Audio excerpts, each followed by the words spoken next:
Rəhmətinə sığınaraq sənədir duam. Sən mənim Rəbbimsən, mən aciz qulam.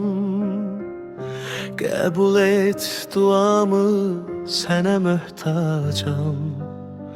Bağışla Allahım, bağışlayansan.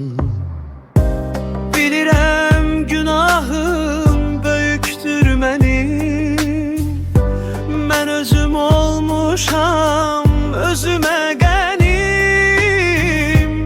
Oluram Allahım, mən sənə təslim. Bağışla Allahım, bağışlayansan.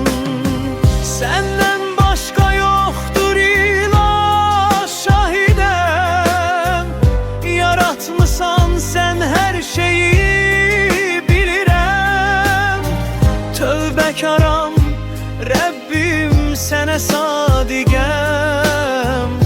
Bağışla Allahım, bağışlayansan. Yer sənindir, göylər sənin əsərin. Sən alisən, yoxdur sənin bənzərin. Görən sənsən, var məndən də xəbərin. Bağışla Allahım, bağışlayansan.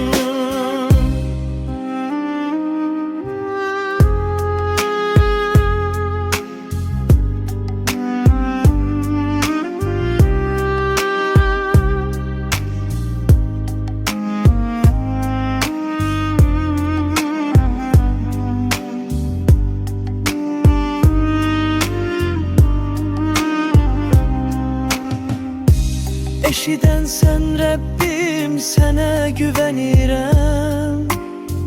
Duam sənədir, ancaq səndən diləyirəm. Lütufkarsan, sənə ümid bəsləyirəm.